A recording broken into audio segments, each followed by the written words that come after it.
একদিন কর্ণ ভগবান শ্রীকৃষ্ণকে প্রশ্ন করলেন, হে বাসুদেব কৃষ্ণ, আচ্ছা এই পৃথিবীতে ভালো মানুষরাই কেন আগে মারা যায়? ভগবান শ্রীকৃষ্ণ মৃদু হেসে বললেন, তুমি যখন একটা সুন্দর ফুল বাগানে যাও তখন তুমি কোন ফুলটা আগে তোলো? কর্ণ তখন বলল, অবশ্যই ভালো ফুলটাই তুলবো। কৃষ্ণ বললেন, এটাই তোমার উত্তর?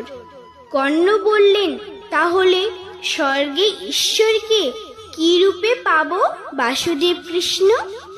তোমার কর্ম আর তোমার পরিশ্রম, তোমার উদ্দেশ্য যদি সঠিক থাকে তাহলে পৃথিবীর সকল মানুষ তোমার বিপক্ষে গেলেও স্বয়ং